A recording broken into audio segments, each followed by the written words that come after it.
This is the tale of the night, well actually 2 days, when I realized I had a crack problem and needed to quit.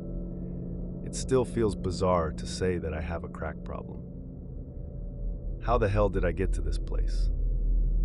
I'm a white professional, 20-something. I started doing coke when I graduated college and fell in love with it quickly. Then one Saturday night about 2 months ago, I was doing what I usually do, sitting at home blowing through an 8-ball. I was already in the grips of a healthy coke habit. None of my usual party buds was around, and I was horny as hell. I'm gay as it happens. So I went online to find a dude who was partying and wanted to fool around. I found a guy, went to his place, and started chopping up my lines when he whipped out a burned-looking glass stem and a bag of rock. I should have ran, but I was already high, and my curiosity was piqued. Besides, I was getting a bit bored with sniffing coke and figured why not, something new. I screwed up the first few hits and didn't get much. Finally, he lit one for me. Wow, what a high. I was into it immediately. It's tough to describe, as close to a full-body rush as I've ever felt. I took a long blast and held it in, as much as my lungs could absorb. I didn't feel it instantly, but as I blew the smoke out, the crack hit. I tingled all over, my heart raced.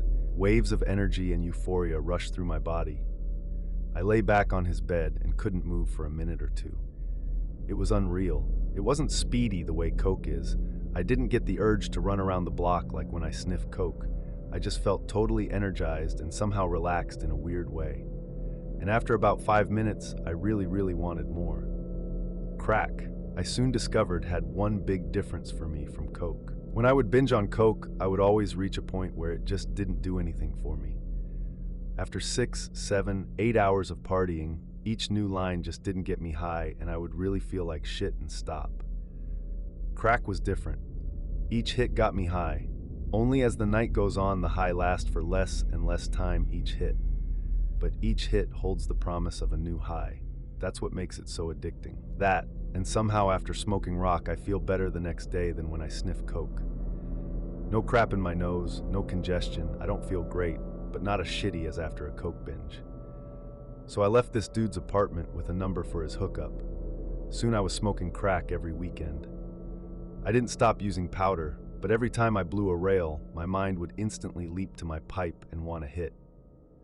I quickly started to smoke rock on weeknights, something I never did with coke because of the morning after effects. But I could smoke a gram on a Tuesday night, be on the top of the world for a few hours, and go to work the next day without looking like I had the flu. Awesome, right? So 2 weekends ago, I scored an 8-ball Friday night as usual. Scored some crack in the middle of the night. Stopped partying around 6 a.m. Saturday. Met up with my best party buddy around 4 on Saturday and started skiing again. Finished around 1 Sunday morning. Woke up on Sunday feeling like total shit and thinking, man, oh man, have I got to quit doing this crap. But I had 320 bags left over. I couldn't resist, so I swore up and down, these are the last hits for a while, and I railed one of them and freebased the other. I pledged that was the last coke I would do for at least 2 weeks. Can you imagine 2 weeks being a lofty goal? Ha! I got high at about 3:30 p.m.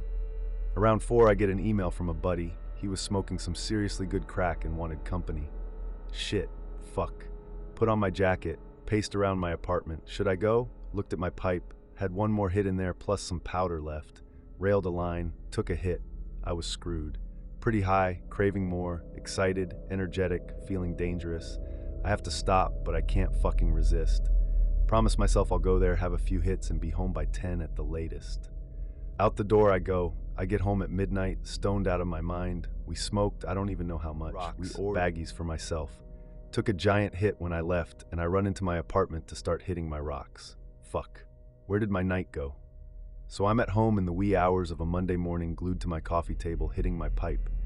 I quickly finished off one rock in about 20 mins and start in on the second. Finished that in an hour. It's almost 2 a.m. and I realize I'm going to be out soon. Fuck. I call my dealer, no answer. I keep on smoking. I'm getting paranoid. I keep looking at the clock, so late. Gotta work, but just one more hit, just one more. Fuck. I realize I can't stop. I load up the last of my rocks for a big-ass hit a little after 3. I hit it and feel amazing, but I'm out. I panic for about 15 minutes, try unsuccessfully to jerk off. I sit on my couch depressed, wired, coming down, unable to sleep, unable to jack off, racked by quilt, craving more but vowing to myself that this is the last time. About 3:30, maybe 3:45, I'm crashing hard, trying to get to a place where I'm okay to sleep. To my gigantic astonishment, my cell phone rings. My dealer! Instantaneously, my heart races. My palms sweat, my mouth dries up like the Sahara. Do I answer? Do I score more? The decision takes about 3 seconds. Hey man, you got any? Yeah, I can go to your place, be there in 15. Fuck. I'm disappointed, guilty, excited all at once. I rush into the bedroom, throw on a sweatshirt, throw on my big hooded coat. It was fucking freezing out. Heart racing, I scrape the remainder off my mirror into a little line. Inhale, check my pipe, scrape and push, I hit it. Fuck yeah. To my surprise, a pretty good hit. I run out the door, zip up my coat. Man, it was freezing. My heart pounding, palms sweating, my mind going a mile a minute, chain smoking, out of my head with a slight high and crazy anticipation and wild cravings. I'm a middle-class white 20-something walking through the ghetto at 4 in the morning, looking disheveled and out of place in a thugged-out parka. Paranoia creeps in. Man, I look suspicious. I get to the dude's place, go upstairs. He looks pissed. Maybe he's high too, probably. I can't tell and don't really care. I buy 2 rocks, ask if I can do a hit there. He has a seedy, nasty apartment, but I don't think twice. I sit on his couch, break half a rock, and load up my pipe. My hands are shaking, he is staring at me. I hit it. Giant hit. I lean back deep into the couch, still inhaling until I can't take any more in, and I let it out slowly. With each breath escaping, I feel higher and higher, and something I never felt before. Overwhelming relief. I got my fix. I'm fucking flying. Leaning back on my dude's couch, sinking into the fur lining of my hood, feeling warm and electric. I managed to get back up and load the rest of the rock into my pipe without even thinking. My dealer goes, "Oh man, thought you was doing only 1 hit. I gotta sleep." I say, "Just 1 more then I'm gone."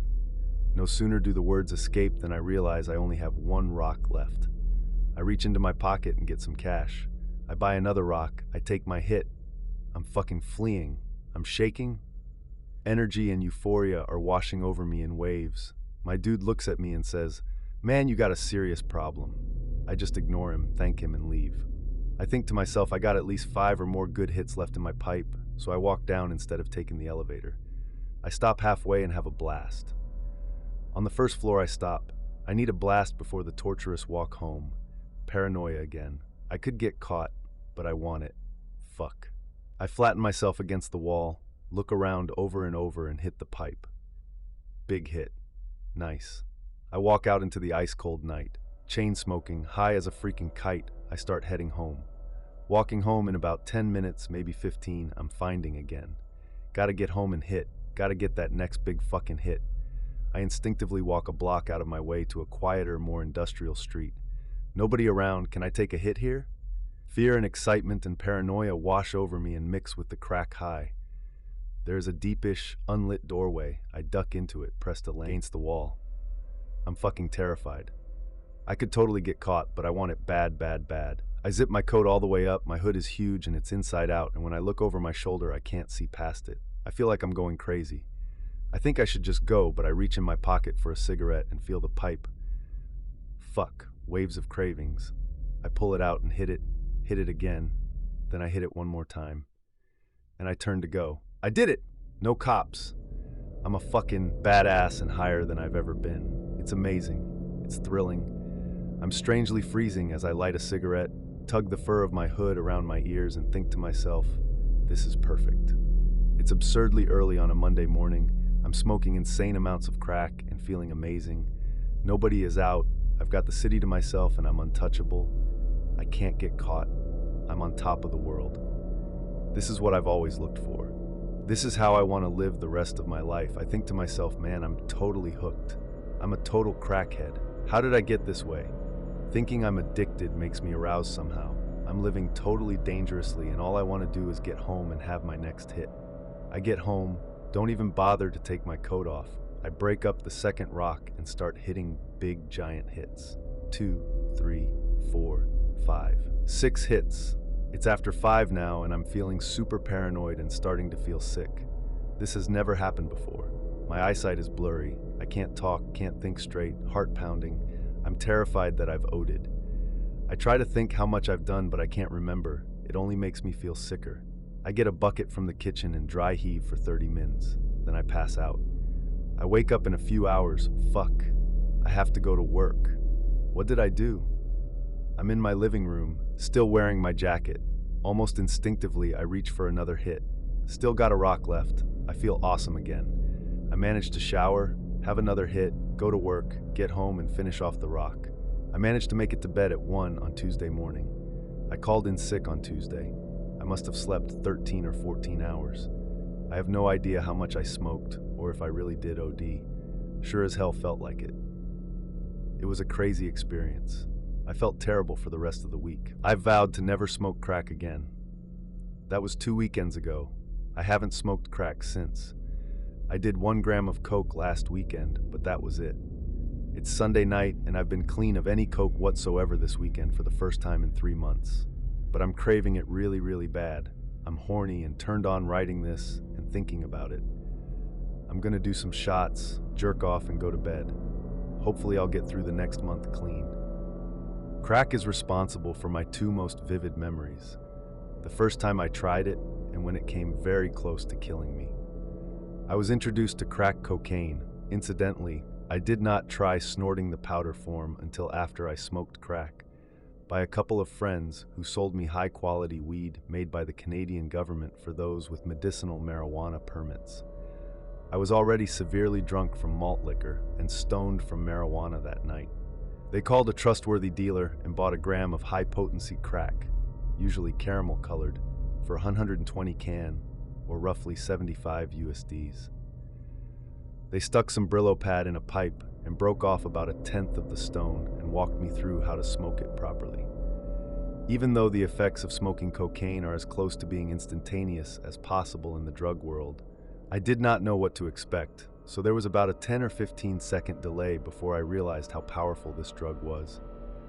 As I held the smoke in for a 10 count and exhaled, I thought I felt nothing except a little excitement that was neither bad nor pleasurable.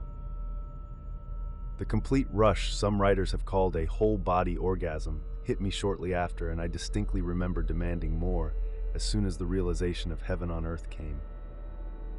Some people say that the effects of smoking crack lasts 10 to 15 minutes. For me, it was just a shortest instant of gratification, if it even existed. The sharpest of peaks. Everything afterwards was just a great increase in energy and confidence geared towards obtaining more of the drug. My friends actually had to calm me down as I was getting violent, even though I am not a particularly violent person. I remember telling them that I don't remember many of the details the first time I had sex, but I will remember this: the first time I smoked crack, forever. The inevitable and horrible crash was nearly non-existent, with the help of a couple of Valiums, the first time I smoked coke. It felt like I experienced the greatest moment in my life from a chemical and with impunity. I was well aware of the addictive qualities for crack and did not try it again until a month later, when I was introduced to the crack binge, when repeated doses are taken to maintain a high for hours and hours. I took a new blast of crack whenever I started to feel bad from the last blast. My first blast that day lasted almost an hour, but by the end of the day, I was taking 25 to 50 milligrams hits of stone every 10 minutes just to feel bad. The dopamine in my brain was depleted, and all the new crack did was reset the crash. Still, the bad feelings, agitation, thirst, headache, dull, burning sensation in the stomach, and a horrible mixture of exhaustion and insomnia became so excruciating that I continued hitting the pipe, knowing I would no longer get euphoria and happiness just to reset the bad feelings. But I found out that the longer the binge lasted, the rockier the inevitable landing is. The longer you avoided your inescapable punishment, the worse it was going to be. Trying to sleep that night, even with 2 Valiums, I suffered from paranoia and vivid dreams so real I cannot be sure they weren't hallucinations. 1 month afterwards, this is only about the 4th or 5th time I've ever tried crack, I bought a large quantity, over 2 grams, of rock for a party on the weekends. However, the party was canceled and I was stuck with 2 large stones. I did not know whether or not I planned that Friday night to finish everything myself or do a little and save a little. I just knew that, party or not, I was going to have some. This would be the first and last time I tried crack alone. I vacillated between very small doses, 10 milligrams or so, arguing to myself that it would produce a mild, pleasant high without the powerful craving and horrible crash, and large doses, 100 milligrams, arguing to myself this is the only way to get your money's worth. I binged until I felt so awful. I couldn't do anything except crawl to bed to suffer a sort of semi-sleep where I felt like I was awake and in my room. But at the same time, I was dreaming or hallucinating things like being able to see through my hands. Saturday morning, I felt somewhat depressed, so I thought I would take a blast of the pipe before hitting the showers. I felt good stepping in the shower, but during the shower I became angry because I thought I took a lousy hit and cheated myself. I used this as an excuse to take another large hit as soon as I stepped out of the shower. After stepping out of the shower, I went through a long and controlled binge, using only miserly amounts, for 7 hours before I got exhausted and went to bed. Fortunately, a friend woke me up with a phone call to go out, so I took no more rocks that night. By Sunday, I had smoked slightly more than half my 2 grams of crack, and I was able to hold off my cravings until Sunday night. My excuse was to watch the 75th Academy Awards in style. I started using small amounts and was pleased that the highs, unlike yesterday, were good and that my self-control prevented me from hitting the pipe in intervals shorter than 30 minutes, roughly a commercial break for the Oscars. Then came my pledged last hit. I would save the rest for a mini party for 2. I wanted it to be memorable, so I used close to 1/10 of a gram this time. The rush was tremendous, but I thought, I felt this before, and decided to immediately follow it up with another large hit to obtain that elusive, orgasmic, tears-inducing joy. After that, I was fucked up, and I knew I was fucked up, and I knew a horrendous crash was coming afterwards, so I decided desperately to finish all the crack I had. I did not want any more temptations for the weekdays. I took another large hit with a lot of marijuana. It alleviates the crash symptoms, although not better than Valium, but I ran out of Valium. Afterwards, I still had about 1/5 of a gram left, but my heart was beating like crazy, so I decided that enough was enough. But it was too late. I had already overdosed. I distinctly remember that during Nicole Kidman's acceptance speech, maybe 2 minutes after my last hit, an electrical wave coursed through my body, and I developed a hyper-awareness of my heartbeat. I immediately panicked. I am only 19 and I've never had a heart attack before. I stood up and found that alleviated problems for the time being. Then my heartbeat became increasingly irregular, alternating between hard and weak pumps, and I became increasingly uncomfortable. I sat down to watch the Oscars again, although I could not focus on what was going on. I found that sitting made it worse and quickly stood up again. By then, I had thoughts of dying and was more afraid than I've ever been in my life. I went to my room and paced back and forth in an imaginary line about 2 meters long. The next day, I would boast that I walked off a heart attack. For 3 hours, I mostly dangled between collapsing and just concentrating on walking back and forth. Waves of death and panic swept me and became overwhelming on several occasions. Fortunately, I discovered that drinking water, and particularly sticking my hand in a cup of lukewarm water, temporarily helped things. Unfortunately, because cocaine shrinks blood vessels, I doubt my digestive system was still working and the water I took in was going nowhere. Soon, drinking water made me feel worse, despite my completely dry throat.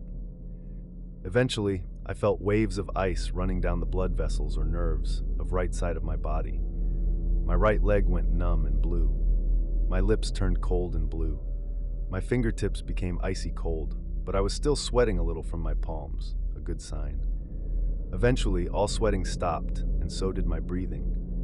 I was horrified that inhaling no longer became an involuntary action, and every time I forced myself to hyperventilate, I realized that the limited blood supply pumped from an erratic heartbeat was being given to my lungs from my brain, and every time I breathed, I felt dizzy. At one time, I felt ice shoot up the back of my head, causing it to twitch a few times. That was the closest I came that night to collapsing, going into seizures, or simply dying from stroke or cardiac arrest. I did not call 911 because I decided I'd rather die than suffer the embarrassment of hospitalization. I took too much alcohol twice before and survived without hospitalization. The difference, however, with alcohol, barbiturate, and heroin ODs is that it would be signaled by the victim giving in and going unconscious. With coke, I was wide awake, terrified, and fighting for my life. As I dragged my numb and blue right leg, pacing back and forth, I developed a distinctive voice of survival in my head telling me things like, "Never do this again, you're going to make it through, and calm down." From about 10 p.m. to 1 a.m., I was in a survival ritual.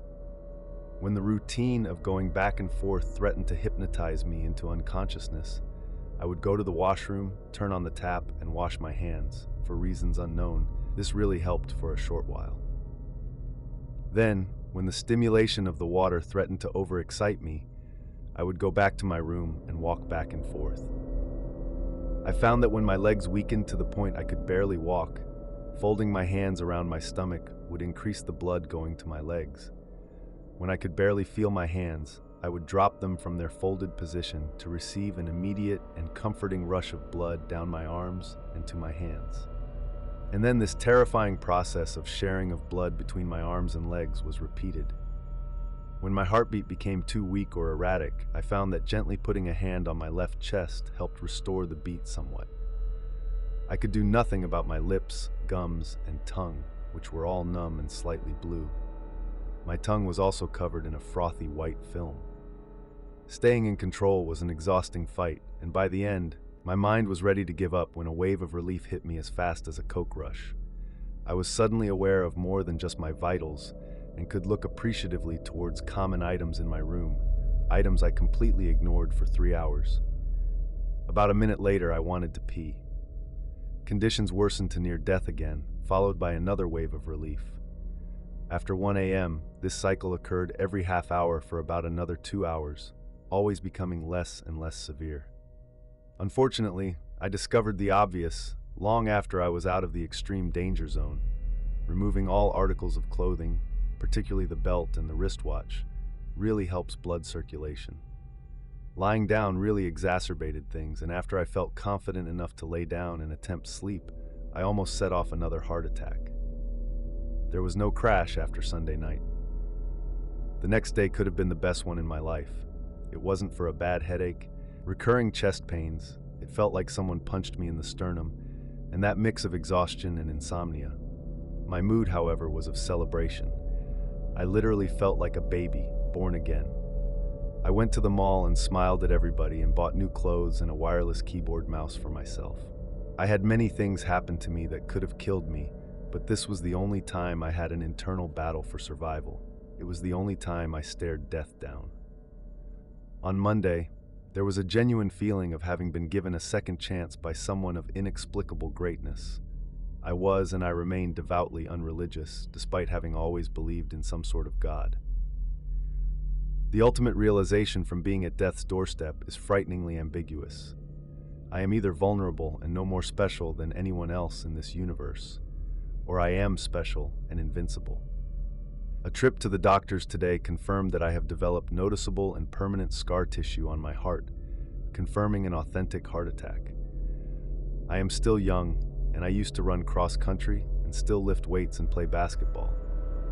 I owe my survival to my mental and physical fitness, both of which are diminishing. Yet, I am still very new to the crack habit, and I am not ready to give it up yet. I have decided to never buy quantities larger than a gram and to never mix crack with other stimulants. Even though I do not recommend using crack cocaine, and I realize I'm kind of crazy for deciding to continue to use it after such an experience, I still want to see if I can tame this drug, which is very attractive to me because everything about it is fast, the effects and side effects, added on to the fact that it is not physically addicting. I have went through similar compulsive phases with nicotine, alcohol, and marijuana when I started using those respective drugs, but have turned all three into very manageable, non-problematic, and purely recreational habits. I have only tried chasing the dragon, smoking heroin, once, and stopped not because it didn't feel good, it felt great, but because I tried crack shortly thereafter, and it was so much more powerful. In the end, the problem with cocaine, the good cocaine, is that it is the only drug I know of where there is never satisfaction. I never reach a point when you can honestly tell yourself, this feels good, I'm just gonna ride out this high. It's always more, more, more. Although the general cravings for cocaine are not too bad, the immediate cravings are the worst of any drug. It is literally impossible to stop doing cocaine, well, smoking and, I suppose, injecting it, at least, until my supply runs out or until I've died or nearly died.